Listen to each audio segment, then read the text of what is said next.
Okay, so Bill, the question you were asking, now that we've kind of, let's talk about, first of all, you mentioned Will Uhouse. The son of Bill Uhouse. The son of Bill Uhouse, Right, very right. well known. Bill so who? we didn't realize that he was actually, it was the son you were saying Yes. who had access to that technology. Yes. Bill was the builder of the avionics and the testing equipment, the back engineered ARV testing equipment, the avionics. I actually saw some of the equipment, and this is in the tape that Marcia and I did with him in a room. I actually saw some of the equipment, some of the diagnostic equipment in the B bay underneath the Galileo bay that he actually built. And so when I started describing it, Will looked at me and said, "Oh, that's what my dad built." So we had a very nice little connection there. So are you saying... But it's Will who had experience around the looking glass equipment in the 70s. His son, Bill Uhouse's son. And Will Uhouse is alive now? Yes. Okay. Oh, yes. So that's very interesting. And his wife, Terry, they in fact, from what I understand, they met during the course of conversations concerning our information coming to the public. Terry and Will met one another, fell in love, and were married. That makes me feel kind of personally really good.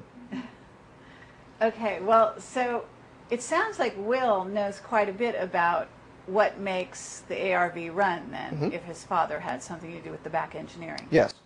Okay, so in 1947, when Yes. the cube was discovered, it must have really screwed up the idea of the two timelines by bringing in the ability to, I mean, I don't know what the cube can and can't do. Well, first of all, the cube actually was not discovered in 1947.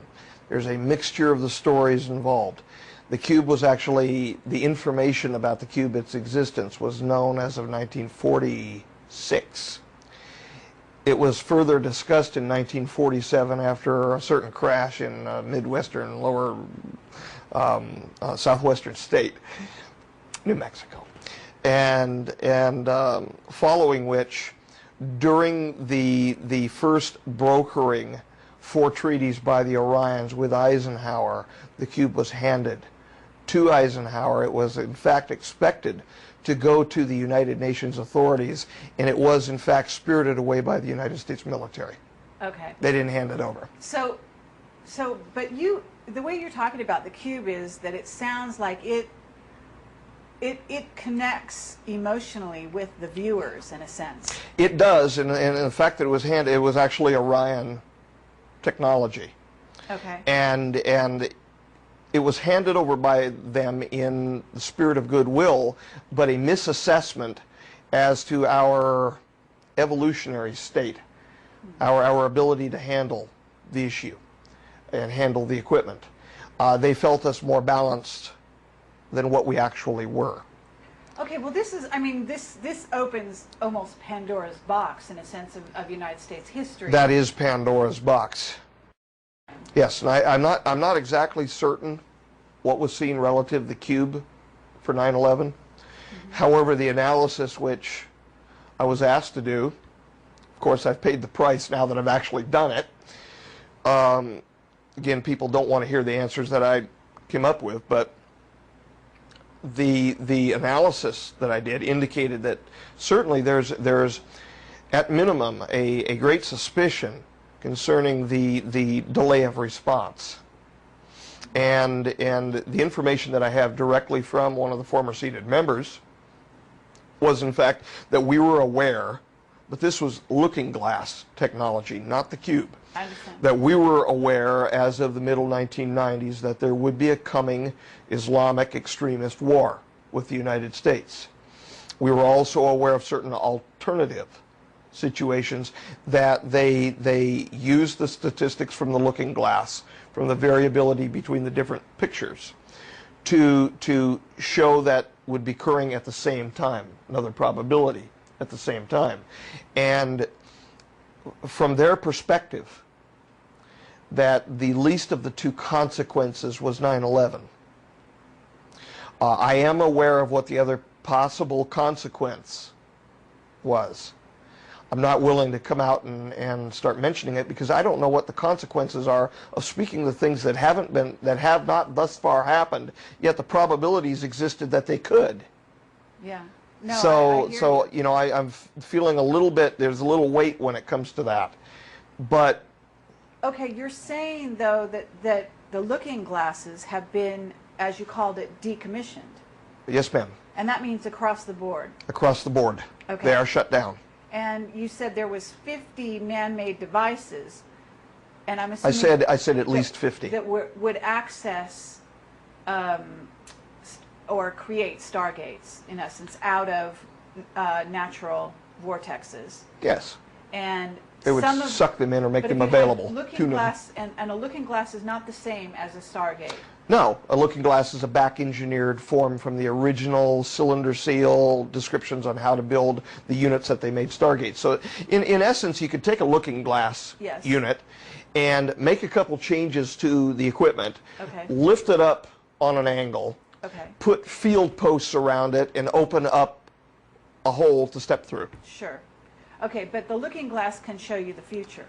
So are we saying Future that there were, probabilities, not the future. okay, so are we saying there were 50 looking glasses in operation as well? Oh no, there were much less. Okay, much Yeah, we had a basic monopoly over the looking glass, that and India.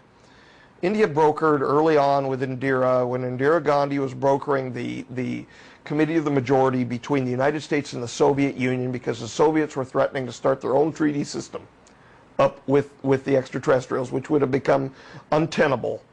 We agreed then to expand MJ-12 from a wholly operated and owned American operation to an international operation, and thus was born the Committee of the Majority between 1963 and 1967.